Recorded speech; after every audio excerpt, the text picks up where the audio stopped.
Hello दोस्तों, हम हैं गुड़िया त्रिपाठी। आप लोगों को नाच गीत सुनाना चाह रहे हैं।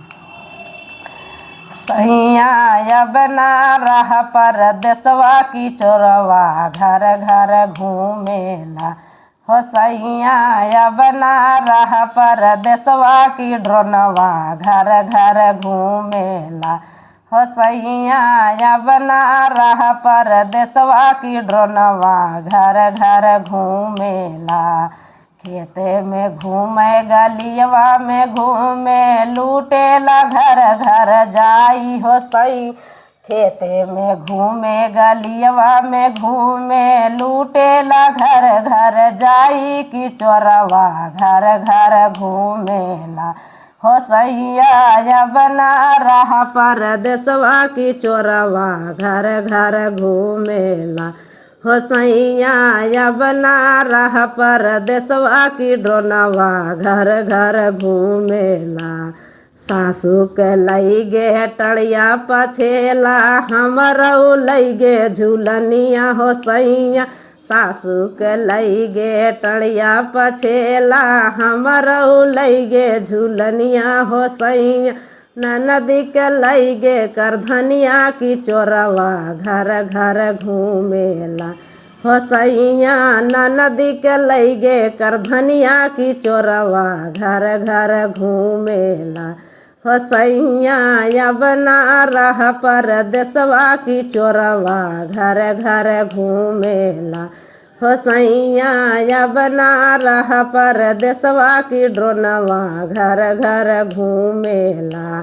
सासू के लैगे सड़िया राजा हमरऊ लैगे लहंगवा राजा।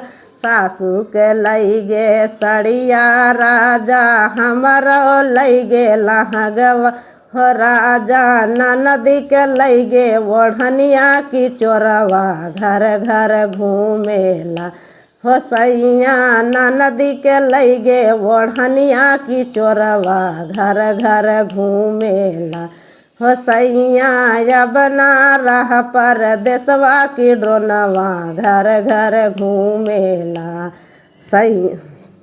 सासू लुकानी वो सरवा हमहू लुकाने कोठरिया हो। राजा सासू लुकानी वो सरवा राजा हमहू लुकाने कोठरिया हो। राज नदी के लैगे उठाई की ड्रोनवा घर घर घूमेला हो। सैया नदी के लैगे चोरवा उठाई की ड्रोनवा घर घर घूमेला हो। राजा नदी के लैगे उठाई की ड्रोनवा घर घर घूमेला हो। राजा नदी के लैगे चोरवा उठाई की ड्रोन चोरवा घर घर घूमेला हो। सैया बना रहा परदेसवा की चोरवा घर घर घूमेला हो। सैया बना रहा परदेसवा की ड्रोनवा